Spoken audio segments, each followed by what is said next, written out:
이태원 클럽 관련 N차 감염이 이어지는 가운데 오늘 7차 감염자가 나왔습니다. 얽히고 설킨 감염의 고리를 어떻게 끊어내느냐가 관건으로 떠올랐는데요. 네, 연쇄 감염이 지속하는 상황에서 내일 등교를 앞둔 자녀를 둔 학부모들의 불안감도 커지고 있습니다. 자세한 내용을 최재욱 고려대 예방의학과 교수와 이야기 나눠보도록 하겠습니다. 어서 오십시오. 네, 안녕하세요. 7차 감염자가 나왔네요. 인천 학원 강사에서 시작해서 학원, 노래방, 음식점, 그리고 음식점 두 곳을 더 거쳐서 가족들까지. 이 한 명의 확진이 정말 7차, 7명까지 이렇게 확진을 전파를 시킨다는 부분들. 이 코로나 바이러스가 얼마나 위험한가를 그대로 보여주는, 얼마나 확산세가 빠른지를 보여주는 단적인 예가 아닌가 싶은데요. 이거 의학적으로는 어떻게 보고 계십니까? 예, 지금 말씀하신 그대로입니다. 다만 그러한 부분들이 예외적인 경우도 많이 있고요. 지금의 상황이 좀 사실 예외적입니다. 통상의 관리는 2차, 3차 정도에서 어느 정도 관리가 보통 되고 연쇄고리가 차단되는 게 일반적이고요. 그러나 지금 이태원 클럽 관련 이 부분은 불특정 다수가, 즉 지역이 불특정한 다수가 특정 공간에서 밀폐된 공간에서 다수가 모여서 전파된 거기 때문에 그 고리를 모두 찾아내는 것이 좀 현실적으로 좀 어려웠다는 점은 처음부터 알고 있었던 상황이고요. 예. 그러다 보니까 그 감염의 고리를 찾아내는 거에 제일 중요한 거는 접촉자 확인과 확인과 진단 이후 격리잖아요. 예. 이 모든 게 신속하게 돼야 되는데 그 과정이 늦어지다 보니까 지금 이런 부분들까지 오게 된 것은 좀 안타까운 일이지만 예견 가능한 일이었다라고 보시는 것이 좋을 것 같습니다. 그러면은 그 찾아내는 과정이 늦었기 때문에 이렇게 7차 감염까지 왔다고 봐야 되는 건가요? 저희가 일반적으로 생각했을 때는 뭐 특별히 이렇게 전파를 잘 일으키는 사람이 있었던 건지 아니면 이 환경이 특별히 이렇게 감염을 엄청 많이 시켰다 이렇게 생각할 수도 있을 것 같고요. 이런 특이점은 없는 겁니까? 특이점은 뭐 흔히 얘기하면 뭐 전파를 많이 일으키는 사람이나 뭐 바이러스의 특징과 관련된 부분은 특별히 나타난 건 없습니다. 예. 결국 감염 고리를 추적해서 찾고 차단하고 격리를 빨리 하는 이 모든 과정이 매끄럽지 않았다는 거고요. 그렇다고 방역 당국이 잘못했다, 어떤 뭐 부족한 점이 있었다 그렇게 말씀드린 건 아니고요. 예. 아시다시피 중간에 1차 감염이 폭발적으로 있었고요. 그다음에 2차, 3차, 4차 이렇게 조그만 감염들이 있었습니다. 근데 그 과정에 일부 이 감염자분이 신고를 정확하지 않아서 추가적인 접촉자 확인이 늦어진 부분들, 또 예상하지 못한 곳에서 다시 또 환자가 다시 발생하는 부분들, 이런 부분들이 계속 소규모 감염이 있었던 부분이고요. 그럼에도 불구하고 7차 감염이 이제 한 명 이제 확인된 거고요.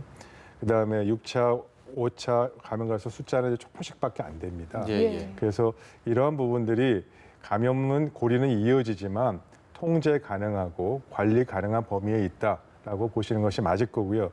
사실 전문가 입장에서 다른 차원에서 말씀드리면 우리나라니까 이렇게 7차 감염까지도 고리를 찾아내는 부분들이 있어서 우리가 확인을 하는 것이지 보통 지역사회 감염으로 전파됐을 경우에 이렇게 찾아내는 것 자체가 거의 어렵습니다.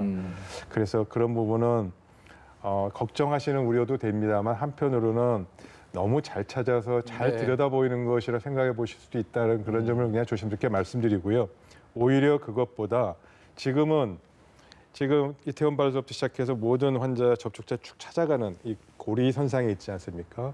그러나 이런 고리선상에 있지 아니한 지역사회에 잠재되어 있지만 확인하지 못한 그런 은밀한 뭐 전파라고 얘기하는 감염 부분들이 어떻게 관리될 것이냐 부분도 조금 더 생각해보고 미래적인 그런 장기적인 전망도 좀 대응도 해보는 것이 필요하지 않을까 생각합니다. 이게 지난 1, 2월 달에 이제 코로나19 바이러스가 한창 확산세를 보이던 때는 N차 감염이라는 말이 없었습니다. 근데 이 바이러스의 성질이 크게 바뀌지 않고 유지되고 있는 상황이라면 그만큼 역학조사가 이루어지고 좀 그게 원활하게 이루어지면서 7차 감염자까지 확인이 됐다라고 보면 되는 겁니까? 아니면 어느 정도 이 전파 양상이 좀 바뀌었다고 봐야 됩니까? 네, 전파 양상이 바뀌었다는 부분은 확인하기 어렵고요. 지금 말씀하신 첫 번째 말씀하신 그 부분이 더 정확하고요. 예. 2월 달에 그 대구 경북발 감염을 보시면 대부분 감염이 되는 분들을 찾아보니까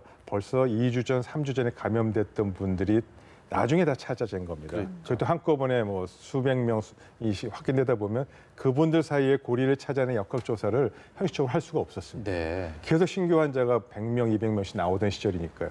그래서 그런 부분들을 다시 과거로 돌아가서 모든 기억을 다시 재조정해서 고리를 찾아내는 것 자체가 현실적으로 어렵다는 부분이고요. 지금은 뭐 보시는 대로 1차에서 2차, 3차, 4차 시간적 배열에 따라서 계속 쫓아가지 않습니까? 예. 하루 이틀 차이로 쫓아가는 겁니다. 그러다 보니까 더 적절히 찾아지고 고리도 확실하게 찾아지는 거다. 그러니까 그만큼 역학조사의 완전성이 그래도 과거보다 훨씬 더 좋아졌다. 그렇게 이해해 주시는 것이 더 낫지 않을까 예. 싶습니다. 그리고 대형 쇼핑 사이트 물류센터에서 지금 코로나19 확진자가 발생해서 걱정이 많은 상황인데 물류센터 폐쇄했고 관련 접촉자들 격리 상태인데 확진자가 더 발생할 가능성이 좀 예상이 되는 상황이라고 봐야겠죠. 예, 뭐 물론 그렇죠. 그래서 그러한 추가적인 접촉과 확진자가 나오느냐의 여부는 증상이 발생하기 전 최대 48시간 혹은 요새는 뭐 36시간까지도 이제 봅니다. 그래서 네. 그 증상 발생 전 이틀에 3일간 사이에 추가적인 접촉이 있었는지 여부를 판단하는 것이 제일 중요하겠고요. 그러한 점을 더 넘어서 지금 전 직원이 3,600명이라고 합니다. 해당 그 사업장에. 그래서 전 직원 3,600명을 확진 검사를 통해서 지금 하고 있기 때문에 추가적인 접촉자 혹시 있더라도 그로 인한 또 다른 전파를 최대한 막아내는 그런 작업들은 하고 있어서 좀 안심이 됩니다. 예. 그리고 저희 사실 코로나19 초창기에 많이 발생했을 때 택배 물량 늘어났다는 이야기 많이 나왔고 그래서 질문도 많이 그때 드렸던 것 같은데 혹시 택배를 통해서도 코로나19 바이러스가 전파되는 거 아니냐 이 부분도 질문 많이 드렸거든요. 네. 그리고 혹시나 싶어서 다시 궁금해하는 분들이 있을까 봐 다시 한번 질문 좀 드려보도록 하겠습니다. 이 부분은 저희가 걱정 안 해도 되는 겁니까? 네, 결론적으로 말씀 특별히 걱정 안 하셔도 되고요. 코로나19 바이러스가 사람 몸이 아닌 물체 표면에서 장시간 생존하지 못합니다. 예. 그래서 특히 골판지와 같은 그런 부분에서는 이제 혹시 그 표면에 코로나 바이러스가 묻었다 하더라도 4시간 정도면 다 사멸하고요. 배달 시간과 여러 가지를 고려했을 때 실질적으로 또 야외에도 왔다 갔다 하고 이래서 이 카드보드라고 합니다. 그 골판지 택배 박스 같은 네. 그런 데서의 코로나 바이러스 오염으로 인해서 추가적인 접촉이 발생하거나 환자가 발생할 우려는 현실적인 우려는 거의 없다라고 다시 한번 말씀드립니다. 예. 내일부터 이제 고2, 중3, 초등학교 1, 2학년 그리고 유치원생들 이게 등교가 시작이 됩니다. 이제 일주일 전에 고3 학생들에 의해서 두 번째인데 일단 오늘 서울시 교육감 조희연 교육감은 고3 학생들에 대한 일주일간의 어떤 확진 양상은 없었다라고 얘기를 한 상황인데 내일은 이게 237만 명이 해당된다고 합니다. 그렇기 때문에 워낙 그 전에 이제 고3 학생에 비해서는 숫자가 늘어나기 때문에 혹시라도 이번 등교 수업을 통해서 코로나19 확진 전파 사례가 있을까 정말 신경이 바짝 쓸 수밖에 없는 상황인데요. 어떻게 봐야 되겠습니까? 공정보건학자로서 말씀드리면 추가적인 이 학교에서 등교로 인해서 환자가 학생 중에서 발생할 가능성은 분명히 있다. 네. 그리고 그러한 사례가 나타날 것이다. 또 어떤 특정 지역사회 학교에서는 소규모 집단 감염이 분명히 발생할 가능성이 있다라는 점 분명히 말씀드리고 싶고요. 예. 이러한 소규모 산발적 집단 감염은 사회적 거리두기를 생활 속 거리두기로 완화함에 있어서 필연적으로 수반될 수밖에 없습니다. 그래서 그 부분에 대해서 일희일비하지 않았으면 좋겠다는 얘기를 여러 차례 말씀드렸고요. 다만 그러한 소규모 산발적 집단 감염을 조기에 찾아서 조기에 관리가 들어가서 추가적인 전파를 막을 수만 있다면 이런 부분들은 받아들이고 우리가 지속 가능하게 관리를 해나가는 것이 바람직하겠다. 즉 통제 가능한 범위, 관리 가능한 범위 내에 앞으로 우리가 관리를 할 수 있겠느냐가 제일 중요한 포인트라고 보고요. 유은혜 부총리께서도 그런 차례 여러 가지 얘기를 했습니다. 이 등교 계약을 이제 연기 안 하고 이제 등교를 하는 걸 전제할 때 통제 가능하고 관리 가능한 범위 내에서의 이 환자 발생이라든지 추가적인 이 부분을 위험성을 관리해 나가겠다는 입장은 분명히 얘기했고요. 다만 저 전적으로 동의하고요. 예. 다만 그렇게 가는 데 있어서 초기 단계라서 뭐 많은 학교에서 좀 어려움을 좀 겪고 있을 겁니다. 좀 부족한 점도 있을 거고요. 예. 그런 점은 앞으로 보완해 나가는 것이 필요할 것 같습니다. 저는 내일 학교 가는 아이를 두고 있는 학부모이기 때문에 이게 정말 더 관심이 많이 갑니다. 이게 격일제, 뭐 격주제, 뭐 이렇게 좀 분산해서 수업 시간을 조정하고 저희 애들 같은 경우도 목요일, 금요일만 간다고 하더라고요. 근데 이제 특히 아이들이 이렇게 어린 경우에는 이렇게 마스크 계속 쓰고 수업을 받고 생활을 하는 것 자체가 좀 쉽지 않을 것 같기도 하고요. 그리고 또 그런 통제 자체가 좀 또 어려운 상황이지 않을까라는 우려가 됩니다. 그리고 이런 격일제, 격주제, 분산 수업 이런 것들은 또 얼마나 효과가 있을지, 얼마나 예방 효과가 있을지도 좀 의문이 드는데요. 여기에 대해서는 어떻게 보고 계십니까? 네, 격일제, 격주제 등교하는 거는 굉장히 바람직하고 예. 공정원으로 좋은 조치고요. 특히 이제 등교하기 전 또 등교하는 중간 여러 가지 학교 당국에서 발열 체크니 또 이런 증상 조사니 이런 걸 계속 하게 돼 있고 또 마스크 사용이라든지 또 환기, 에어컨과 같은 지침도 이제 내일 또 별도로 나올 겁니다. 예. 그래서 그러한 부분들이 최선의 조치라고 보고요. 그러한 조치만으로도 학교를 다시 다니게 됨으로써 인해서 발생할 수 있는 위험성을 현재 수준에서 최선으로 네. 예방할 수 있는 그런 조치라고 봅니다. 아시다시피 결국 바이러스가 전파된 걸 막는 거는 물리적 차단이잖아요. 네. 사람과 사람 간의 전파를 옮겨가는 걸 차단하는 겁니다. 옮겨가는 경로는 딱 두 가지입니다. 사람 손에 접촉해서 물체가 접촉한 걸 다른 사람이 접촉한 손으로 접촉하는 것과 호흡기를 통해 들어오는 이 두 가지입니다. 네. 결국 손 씻기와 마스크인데 손 씻기와 마스크가 아주 저학년의 초등학교 학생들이 잘 지킬 수 있겠느냐라는 부분이 걱정을 하시는 것 네. 같아요. 그렇죠. 근데 그 부분이 잘 안 지킬 수도 있지만요. 네. 사실 학교의 저학년이나 초등학생들은 오히려 더 잘 지킬 수도 있습니다. 선생님과의 이 학생과의 관계와라든지 이런 부분을 통해서 오히려 더 잘 지킬 수도 있기 때문에 그리고 그 부분이 반드시 100% 다 지켜야 이게 효과가 있는 게 아닙니다. 네. 60에 70%만 지켜도 차단은 안 됩니다. 그래서 집단 면역이 60% 70% 면역이 형성되면 어떤 특정 지역이나 국가에서 집단 면역이 형성되면 더 이상 전파가 없이 종식될 거라고 얘기하는 근거가 60, 70%가 어느 정도 마스크를 쓰고 있으면 실적으로 집단 면역이 형성되는 것 같습니다. 네. 그래서 그저 너무 걱정하지 마시고요. 제가 학부모니까 더 중요한 얘기를 말씀드리면 예. 학부모 입장에서 가장 중요한 거는 아이가 발열이 있거나 증상이 있을 경우에 학교에 보내지 않는 것이 가장 중요합니다. 네. 뭐 당연히 안 그러시겠지만 네. 혹시라도 그런 염려가 되면은 바로 학교에 보내지 말고 경과를 관찰한 다음에 필요하다면 보건소를 가거나 검사를 하는 이제 그런 것이 필요하겠습니다. 네. 꼭 네. 그렇게 하도록 하겠습니다. 네, 너무 지나치게 걱정할 필요는 없다라는 얘기까지 들어봤고, 근데 지금 보면은 뭐 강서구 같은 경우에는 미술학원 강사가 코로나 확진 판정을 받았는데 여기에 유치원생이 감염이 되면서 인근 유치원과 초등학교 긴급 돌봄 교실이 운영이 중단이 됐는데 또 은평구에서 초등학교 학생 한 명이 확진 판정을 받았더라고요. 그래서 또 돌봄 교실이 중단이 되면서 등교 개학 하루 앞두고 왜 이렇게 갑자기 확진자가 발생하는 건가 좀 걱정하는 부모님들이 계셔서 이 부분은 또 어떻게 보고 계신지 소견이 궁금합니다. 네, 저도 좀 그러면 여전히 안타깝고요. 그러나 코로나19로 인한 이 감염은 네. 전 세계 팬데믹 상황이고요. 또 앞으로도 계속 장기전으로 돌입해야 되지 않습니까? 그러나 다시 한번 말씀드린다만 한 달 전, 두 달 전만 생각하셔도 하루에 환자가 150명, 200명 나올 때도 있었고요. 예. 그렇지만 지금은 환자가 20명 미만, 10명대로 잘 유지되고 있는 이 부분이 그것만으로도 뭐 안타까울 수도 있습니다만 그래도 통제 가능한 범위 내에서 잘 관리되고 있다.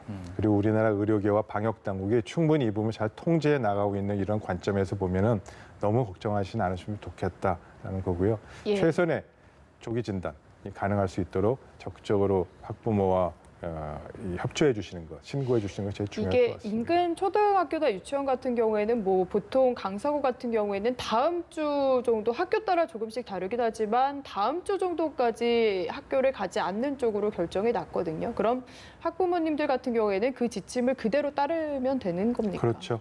네, 해당 지자체 그 관할 교육청에 상황하고 학교장의 재량에 따라서 충분히 여유 이제 권고를 상황이 달라질 수 있고요. 당연히 그런 부분은 필요합니다. 예. 그 부분에 이제 협의해서 결정하시는 게 좋겠습니다. 예. 오늘 들어온 뉴스들 중에서 많은 분들 이 뉴스 보고 어떤 생각하셨는지 많이 걱정하셨을 것 같은데요.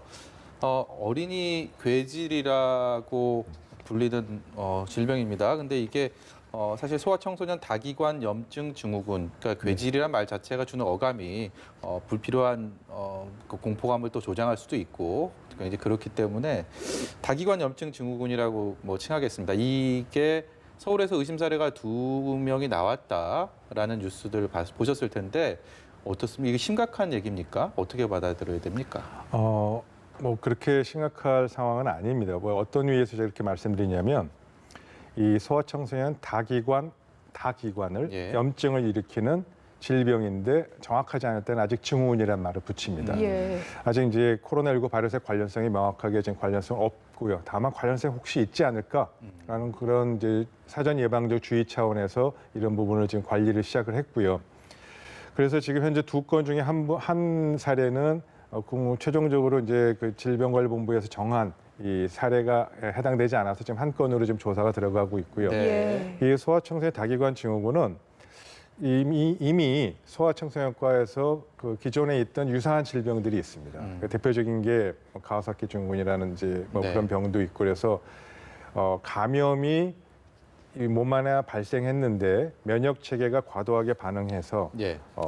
심장이나 장이나 폐나 이렇게 다기관에 침범하는 경우에 그 다기관 증후군, 염증 증후군이라고 합니다. 네. 유사한 비슷한 질병들은 많이 있어 왔고요. 그러한 질병과 유사하게 코로나19 바이러스 감염된 아이에서 나온다. 그래서 혹시 관련이 있지 않냐라는 차원에서 좀 조사하는 거고요. 그리고 그 통상의 소아청소년과에서 나왔던 그런 과거의 그런 질병들은 5세 미만에 보통 발생하는데 지금 코로나19 관련돼서는 10세 이상에서도 발생하는 것 같기도 하다. 네. 네, 그런 점에서 주의를 좀 하고 있고요. 예. 현재 이 증상 분류 기준으로는 예. 38도 이상의 발열이 하루 이상 지속되거나 그리고 다기관의 염증을 침범하는 그런 증상을 보이거나 다른 바이러스나 병원균의 감염이 확인되지 않는 경우 또 지난 10일간 코로나19 환자와 접촉했거나 또 그런 감염이 의심되는 그러한 경우 등으로 사례가 이제 분류되면은 혹시 모르니까 소아청소년 다기관 염증 증후군으로 분류하고 예. 추가적인 조사를 하는데 치료는 결국 아까 말씀드린 기존에 있던 소아청소년과 질환에서 있었던 다기관 염증 증후에 유사한 그런 질환에 대한 치료를 하면 예. 치료를 해서 적절로 관리를 하면 치료가 또 잘 될 수 있습니다. 예. 그러면 우선 내 아이가 코로나19와 뭔가 관련성이 있어야 하고 가장 의심되는 거는 뭔가 발열 증세가 있으면 좀 걱정을 해봐야 된다. 이 정도로 좀 정리를 해볼 수 있을까요? 그렇죠. 쉽게 말하면. 예, 발열이 예. 24시간 지속되고 설사가 있거나 기침이 있거나 그런 증상이 있으면서 아까 말씀드린 대로 코로나19와 예. 관련성이 있는 경우 예, 그렇게 알겠습니다. 시작하면 되겠습니다. 예, 알겠습니다.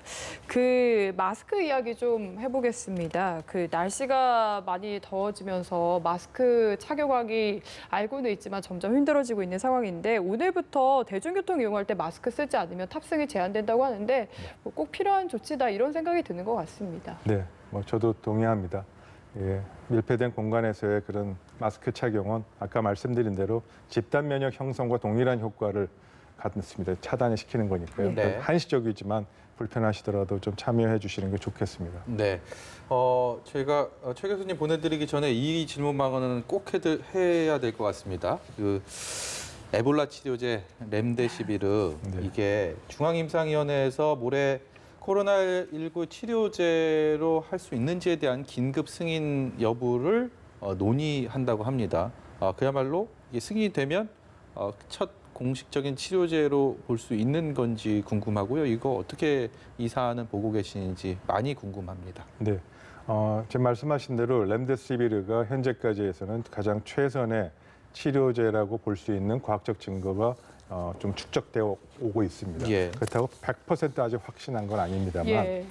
과거부터 초기 단계부터 알려졌던 하이드록시클로로퀸이나 이런 말라리아 치료제도 예. 있었고 또 칼레트라라는 치료제도 있었습니다만 지금 세계보건기구도 그렇고 많은 나라에서 이 두 가지 약제는 이제 치료제로는 좀 우선은 제외를 해 나가는 추세고요. 네. 렘데시비르가 그래도 최근의 연구 결과에 의하면은 중증 환자에서 치료 기간을 15일에서 11일, 4일을 단축했다라는 연구 결과는 그는 거의 이제 확정이 됐고요. 예. 다만 실제로 사망률도 많이 줄였습니다. 근데 그 전체 임상 검사 이번 시험한 조사가 1,000명 정도밖에 안 돼서 그 1,000명을 좀 더 많이 늘려야 정확한 결론을 낼 수 있어서 사망률에 대한 부분은 좀 유보적으로 아직 정확하게 답을 안 냈습니다만 4일 줄어든 것만 해도 굉장히 큰 부분이어서 렘데시비르에 대한 부분이 치료제로 지금 사용을 이제 해야 되지 않냐는 검토는 반드시 필요하고요.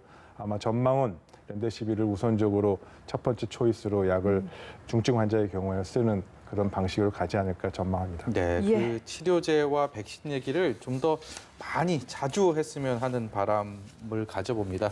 오늘 말씀 여기까지 듣도록 하겠습니다. 지금까지 최재욱 고려대 예방의학과 교수였습니다. 고맙습니다. 잘 들었습니다.